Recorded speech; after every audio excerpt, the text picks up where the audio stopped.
On. What's up, everyone? Coach Tony here. In this training, we're going to talk about the state of the test requirements. A lot of schools are shifting from test optional to test required. So, what does that mean, and how should we plan for it? We're going to dive into those in this training. If it's our very first time meeting, my name is Coach Tony, one of your college admission advisors here on this journey together. I actually been helping families with the college admissions process for the last 16 years, starting as a reader at UC Berkeley, recommending yes and no to a lot of students. That led me to work as a director at UCLA, head of a global test prep company, helping students with the ST and ACT, where I'll be drawing a lot of the lessons from. And I actually opened my own high school as well too. So in this training, we're going to go ahead and kind of dive in the state of the test. Should you take it? Should you not? And if so, what should you be doing? I'm going to go ahead and share my screen right now. If those who are here, we are going live to some folks here. Those who are here live, can you let me know if you can see my screen? Drop a quick little yes in the chat if you can see my screen. So we are good to go. Fantastic. Thank you, thank you, thank you. All right, so let's talk about this today. Before we actually dive in, those who are new, any of our new families who have not yet joined our coaching programs, if you guys are interested, we are offering a free 15-minute coaching call just to kind of see where you guys are at and give you guys some recommendations along the way. So you guys are going to go ahead and just text the word coach to my number. That's probably how you found out about this training. 949-298-6234. Text the word coach and then text the word notes if you guys are looking for my notes after this call is done. Okay. So let's go ahead and talk about it first. So let's talk first about where the test requirement fits within the greater college admission strategy. Because just because the SAT is coming back for a few schools doesn't mean you need to do it. Let's talk about it. So first off, when it comes to the admissions process itself, again, like we shared, there's always three big factors. There's the academics, there's the activities, and then there's the application itself. So these are the three main components that, yeah, make sure you get right in the process. And if you get these right, everything else kind of falls in its place as well. However, they're not equal, meaning, right, if you're spending a lot of time on the academics and equal time on everything, is that going to pay it off? Not exactly. So some of these areas are kind of more important than each other. So there are some areas to be efficient, to work smart. You want to focus more energy on certain parts of the process. So when it comes to these three specific categories, academics is actually the least important of the three areas itself. I would argue that the essays, the application work that you share is probably more important than anything else. Your activities is actually more important than the academics. This is not saying academics is not important, right? Academics is not important. It's just the least important of the three categories itself. So test requirement falls, right? It falls under here. There's your grades, there's the classes you're taking, and the test requirement fits under this umbrella. Okay, so this is where it falls under. So again, in the greater realm of everything, is it going to play a significant role? Not really. Again, it can help boost a few categories, but it's not going to be a huge game-changing thing. One perfect score is not going to like, oh my God, yes, let's take them in. So it just plays a role in this picture. Okay, so keeping that in mind when it comes to this, and that's kind of going to be the mindset of this training as well too, right? So again, could you study a lot? Could you start studying your SATs since you were fifth grade all the way? Sure, you can, right? But is that the best use of your time? Is this the best use of your time? I would argue no for most students here, right? So for most students here, I don't think it's gonna be worth your time to dabble too much as well. We're gonna talk about like when does it matter for you? When does it not matter for you? Because again, at the end of the day, our goal is how do we optimize our admission chances, right? And for us, our belief is let's work smart through this whole process. There's so many things you can do in high school, but not everything is as important as you think it might feel. So let's talk about that here, right? So next section is, should my child take the SAT or not? All right, so this is the big question, right? For years ago, let's go back like 10 years, right? For a lot of people, the answer is yes. And for 10 years ago, you're like, all right, it's which one should I take? The question wasn't should I, it's which one do you take, the ST or the AC, and then how do you prep for it? Now that's the question, how do we get the perfect score? Today's world, and again, even like, let's even before today's world, let's go back 2020, 2021. It was like optional or blind for most schools. Like, and the only school that required it was MIT, right? That's the only school that like for 1 year they went optional when they went back as fast as they could, right? So for most schools, right, it was should we not, and even like last few years, a lot of schools have been test optional, which was great because for a lot of you guys didn't need to take the exams at all. This year is a little different. So 2024 marked the first year a lot of schools starting to go back to test required, right? A lot of schools went back, but not a lot if you're aiming for certain schools. Like, again, examples is a lot of the top Ivies, right? The Ivies went back. Not every Ivy. Some Ivies did not go fully back yet either. Some schools, I think Columbia was the one that said, no, we're permanently test optional forever, right? Or for their definition forever, right? So I'll say most Ivies, right? Most Ivies as well too, right? I'll say a lot of elite schools, top 20 colleges have gone back to required, but not everyone again too. Some schools have stayed optional. So again, when it comes to this, do it again, the best way, do a quick search, right? Do a quick search because do a quick Google search, right? Because they're changing every single year, right? They're changing every single, like pretty much like, oh, it was almost like a weekly, monthly basis where you saw like, oh, we're changing this, we're changing that. This will be the policy for the next year. So once you see it, it's good for like pretty much a year. Some schools have said more like at least till X 3-4 years from now, they'll stay this way. A lot of schools, at least for the next cycle, they're going to be this way. So that's how you kind of want to prep for that. Okay. There's 3 buckets of schools out there, right? The 3 buckets of colleges when it comes to this kind of thought. There are schools that are test required. They are back, right? They are back to test. And they'll mention the schools I mentioned earlier, right? The Harvard is now test required. MIT, test required, right? These schools are back to being required no matter what. That's something you have to do, right? There's also schools that have remained test blind. Some schools call it test free, meaning it's not you even if you got a perfect score, you submitted it, I don't even look at it. It's not considered in any single part of the picture of the process. Right? So a very famous example of this is the UCs. The UCs are permanent are test blind as of today still. So even if you submit your test score, which I don't recommend, by the way, do not try to slip it in. They won't look at it. They won't consider it for any purpose, right? If you are going to submit it, they ask for submissions to see if you can test out of an English or a math class. But again, a lot of you guys who are UC bound, you probably have that requirement done anyways. You don't need to be exempt from that. The third bucket is where it got really messy. The third bucket is test optional. So this is where it got messy. A lot of schools kept calling it different things. There was test optional, there's test flexible, there was test recommended, right? There's a lot of these kind of terms thrown out there, but the basic thing is if it's not blind, if it's not free, if it's not required, then it fell in this bucket of test optional, right? And if a lot of schools was in this bucket the last few years, again, this is the first big year where you started to see a big jump between schools going from optional to required, right? So this was the biggest jump you saw here. You start seeing a lot of schools that were optional start to go to required, right? As well too. And some schools stayed optional. Some schools stayed optional and they continue to be optional as well too. Some schools that were blind are now optional, right? And vice versa. You see all these kind of different combinations. I haven't seen a required move to optional yet, right? That those who went back to required have stuck with that there, right? I have my 2 cents on why this is good, bad, whatever. But I'll say it for a different talk, different day, right? But keep in mind, that's kind of where the state of test prep is at currently.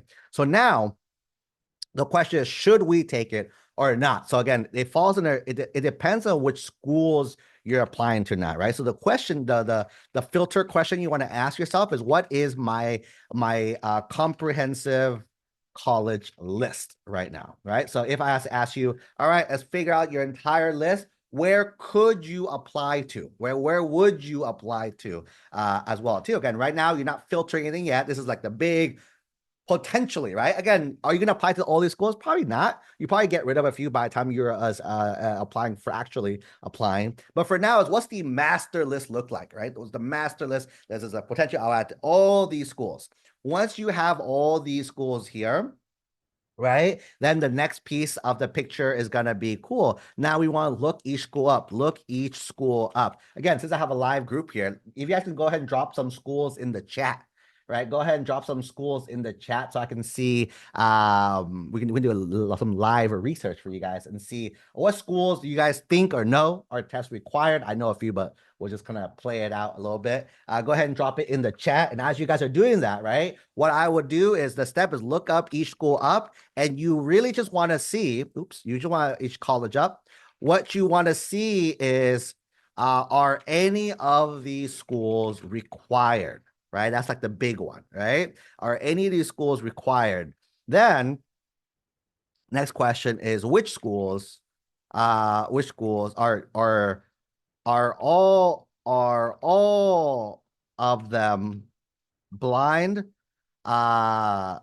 Blind, right? All of them blind is the thing. Test blind, right? Test blind, right? Test required, right? And here's the keywords: any test required, all test blind, and number 4, are any of these schools test optional or some variation of that as well too. Okay, so that's gonna be the first thing, right? So you want to look up these schools there and see which of these does it fall under, right? So let's say, for example, you look up some people mentioned a few Ivies. Yes, the Ivies are test required, right? So let me look up. I know, for example, MIT test required. And then you can look up, right? I look up directly from the school website to make it legit, right? So here you see MIT, we require the SDAC for both first year, blah, blah, blah. They do not require the AC writing or the optional essay, both digital and this and that, right? So, so that is the first one. So example, right? They offer here.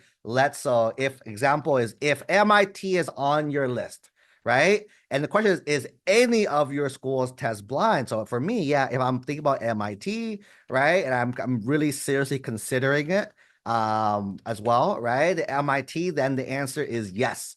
I need to make sure I take the test, right? Because again, you have to, right? If I don't, then it's an automatic rejection for me if I don't submit a score, is the thing, right? So yes, take the test, right?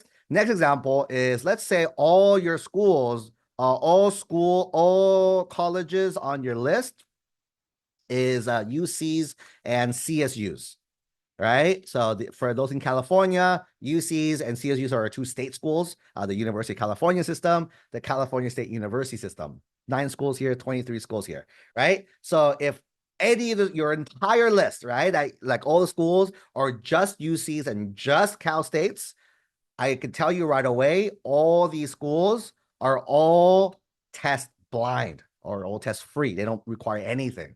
In that case, no, do not take the test. It's just gonna be a waste of time for you, right? For purposes of admissions, right? It'd be not relevant for you, right? Last scenario, let's go and pick a optional school. So for example, and this is how I know because I helped a student right before this call, Duke, right? If I look at Duke as well, and then you look at the school website and you scroll, it says here testing, right? Duke will be test optional, right? Duke is test optional. That's what they say here. You can read more about it as well, testing as well too, right? You can read it, test optional as well too, right? That means if you don't submit your score, it's not going to hurt you. That's what optional means, right? So for example, let's say you have Duke is your school, right? Then I'm like, what about everything else, right? Because again, is any of your schools on your list going to be test required, right? Then if so, you got to take it anyways. You're taking it. If all your, again, you wouldn't hit number 2 anyway, because all your schools wouldn't be test blind. But if one of your schools is test required, you got to take it anyways. If all your schools are optional, right? So if all your schools are optional, then let's see, right? So what do you mean, let's see? So what you want to do first is take a full length practice test, right? Take a full-length practice test. Ideally, we always tell our students, try to mimic the exact situations, try to mimic the exact testing conditions. Meaning, could you take a practice test at home? You can. But if you go to a testing center, right? Go to a testing center or go to like a test prep, like a physical test prep location, ask them, hey, can I take a practice test here at your school? And they have proctors. They do this. Part of them try to sell you their product. They're going to have you do a full-length practice test with them. Just do, at the very least, right? Don't say just do that, but like, if you just try that, right, that'll give you a very realistic, because again, that's how real test day is, right? So go to a testing center, take that there. You're gonna get a score, right? You're gonna get a score for your exams here, right? For the purpose of this training, we're going to talk about the SAT. ACT is the same. Just Google like the ACT, SAT conversion, and the numbers I say for SAT, just convert that to the equivalent for the for the ACT itself. But pretty much they're the same. They're the same in terms of the strategy, right? They're different in terms of active practice.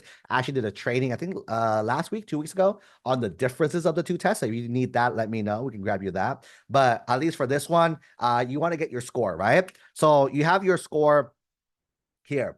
What you want to look up now, right? You want to look up the 50th percentile,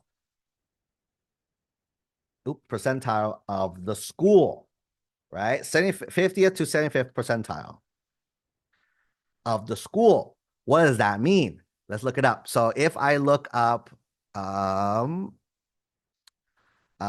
Duke test percentile, right? So when I look it up, you'll see, and these are different. Let's look for their website to have the most accurate numbers, right? Here. Oh, so Duke right here, right? Their middle 50% number is between 1520 and 1570, right? So that means that's the middle bucket of numbers, right? So what we want to do, so strategically, right? Example, Duke is 1520 to 1570. So our strategy then is we want to aim between these numbers. That's our goal, right? Our goal is to hit between these numbers, and that's going to be a goal there. So when you look at your initial score, right, compared to initial score, how far are you apart from this, right? So let's say, for example, it's 1520 and 1570, right? Let's say example number one, you currently have a 1400 practice test. Let's say 1450, right? Practice test number one. Dude, to get from 1450 to 1520, 1710, it's not that bad. Typically, we see, right? Typically, there is 100-point, if you study, there is 100-point increase, right? Per month of studying, like intense studying as well, too, right? Per month, we usually see a 200, 250 cutoff in terms of improvement. Meaning, right, if you're at the whatever point you're at, you usually see a plateau at the 200, 250 part mark. Can you get 300? You can, but it just gets harder as you get higher and higher and higher that way. So typically 250 is where we see the cutoff of scores are. So if you're at a 1450 already, right, could take you like a month, 2 months, and you should be able to hit that extra, because we usually need what, 100 points, right, to get to the middle range there. Let's say, for example, you are scoring 1,000, right? So could you get from 1,000 to 1520, 1570? You could, but that's like a 500-point increase, right? Unless you really, really messed up on your exam that you were aware, like you knew, oh man, I should have studied, or I should have done it correctly. Like you were just guessing, picking the wrong answers, right? Again, getting 500 points is pretty complicated, right? We usually 200-point, 300-point increase usually in the points, and start studying for 1 to 3 months. So could you go from 1,000 to 1,500? You could, in theory. However, it's very, is that the best use of your time is the question, right? Is that the best use of your time? Probably not. So in this case, where it's test optional, I would warrant on the side of the optional side. Don't submit the score and focus on anything else, right? Focus on other areas. However, again, if you're applying to a test required school, don't have much of a choice. If we don't have much of a choice, we have to make sure that our scores are within the range as well too. Okay, so that's gonna be the big kind of that's our thesis. That's our thesis when it comes to the test scores, is that if it's optional, doesn't hurt. right? But if it's gonna be required or you want to stay, you want to do well, but and it's optional, you want to stay within the range, right? That's gonna be just gonna help you out as well too. Something that we started to see this year is that some schools actually would recommend, hey, just submit your scores no matter what, even where optional. They have told us, some of the students have told us that like, hey, the person told them, hey, just submit scores, okay, go for it, okay? Because again, optional doesn't hurt you, right? Optional does not hurt, only helps you as well too. So keeping that in mind there, okay? So that is the should I not, again, various scenarios based on kind of where you're at, what your goals are. Now, final piece is how do we study, right? So like I mentioned earlier, right, it takes about 100 points increase per month, and then we see about a 200, 250 point plateau, right, of scores that you can get to. So how do we get to this as well too, right? So for a lot of you guys who are watching this live, we are going live in the month of December, right? So this is December. Some of you guys are actually taking the SAT this upcoming weekend as well. For those of you, good luck to you, right? But for everyone else, right? Actually, those who are studying this weekend, you can kind of apply some of the strategies if you're watching this live, because we're going live on a Monday right now, right? So the biggest way to study effectively, and this is me working with a lot of students. I used to work at a company. We help students globally. A lot of our students are from like Asian countries and everything. And our goal was how do we get the highest increase in the shortest amount of time? That's kind of our kind of model there. Kind of what we do here now too, right? How do we get the biggest impact for college admissions in the shortest amount of time, short amount of effort? So the big strategy here is practice test plus review, right? Again, that could be the best way to do it. Again, if it was any other kind of situation, if a lot of your schools are all required, you might want to add in study, right? Plus this and that.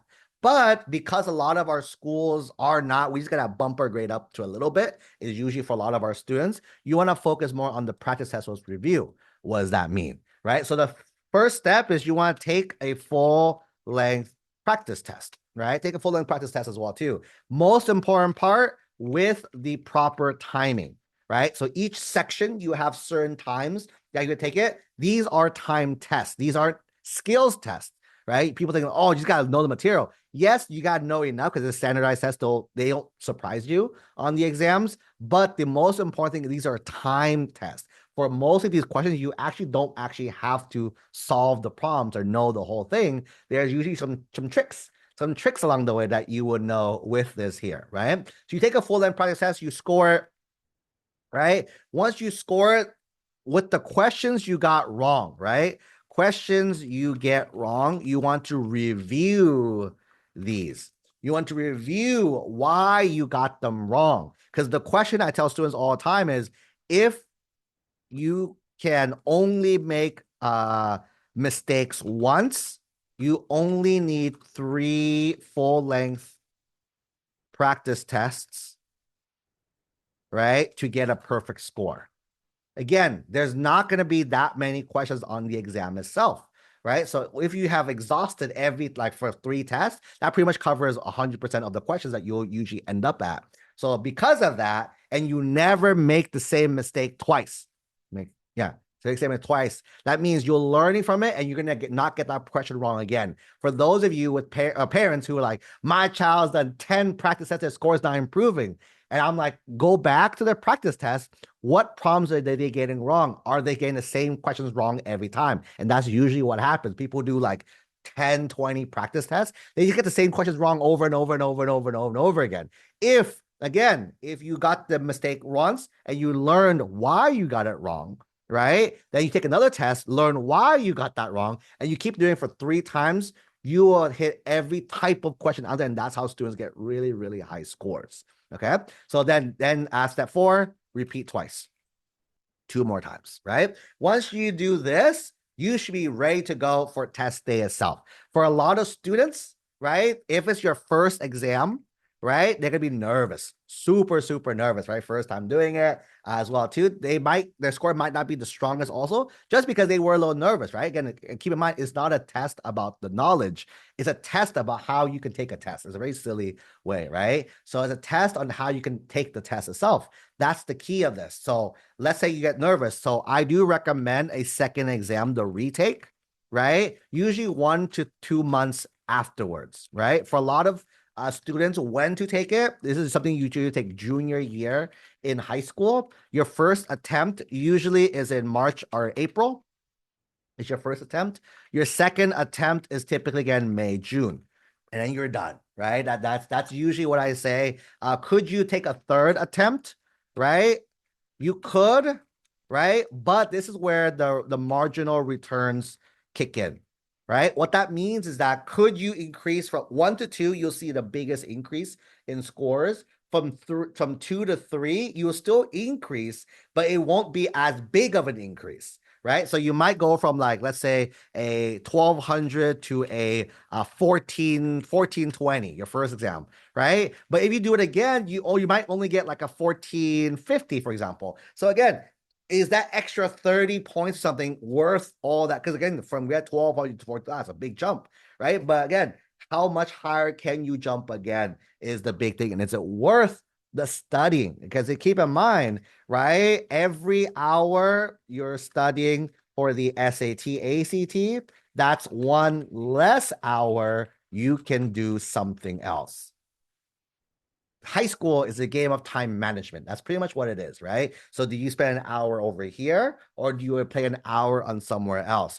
Understand this, going back to the main takeaway of all this, is that you're spending an hour on the academics or X hours on the academics. If you're studying, you're probably spending what, 20, 40, 60 hours, 80 hours, even more on these exams. That's 20, 40, 60, 80, 100 plus hours that you're not spending on your activities.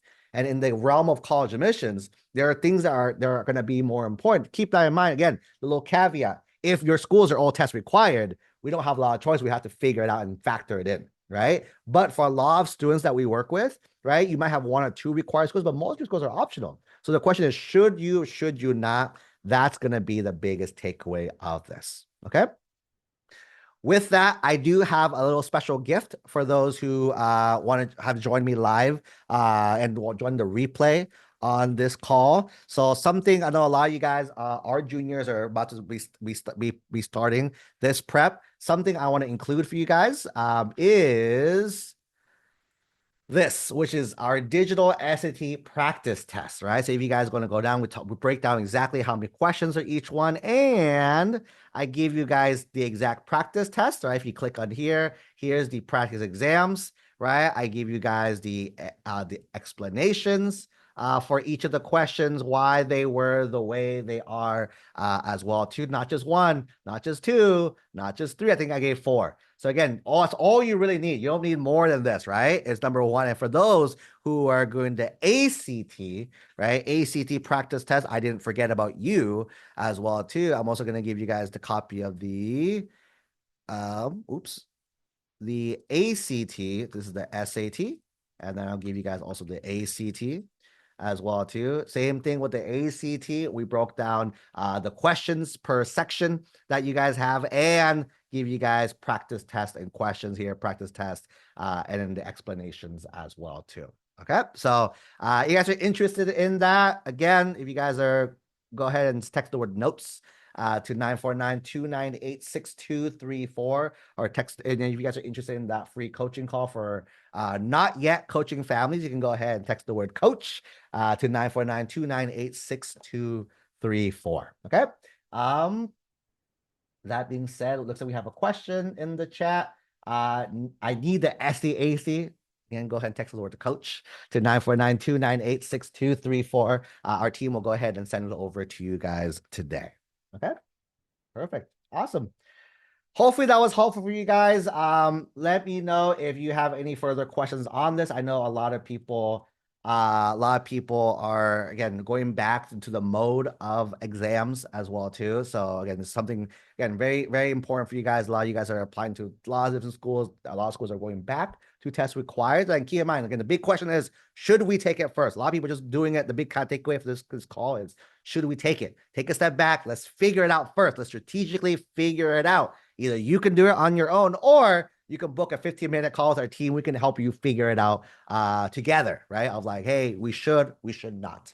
as well. And for our coaching families who are here on this call, this could be a great topic for you guys on your next coaching call with our team of like evaluating this for you. Again, if you're not a junior yet, it's probably not gonna be relevant to you guys in particular, but something there. Just a little spoilers, right? For those of you guys who are watching this live, little spoilers for you guys. For our coaching families and to our soon to be coaching families. In January, we're doing something that we haven't done in 4 years. This is something we used to do back pre-pandemic. Now we're bringing it back just because, again, this is the nature of how admission is. We know test prep is pretty pricey out there, especially if like you're trying to do this prep in addition to prepping for college and those as well too. So starting in January, if you're watching this live in December, next month, we are launching live class SAT prep cohorts to prep together for the March exam. So if you guys are interested for our coaching families, there's no additional cost for you guys. It's going to be free. It's on us. We're going to take care of you guys and help you guys prep for the exam for March for you guys. And for everyone else who's not yet a coaching family, you cannot buy into that. Only way is to be a coaching family with us there. So again, if you haven't booked a 15-minute call with our team yet, go ahead and text the word coach at 949-298-6234. That's pretty much it for me today. And I'll see you guys on the next call.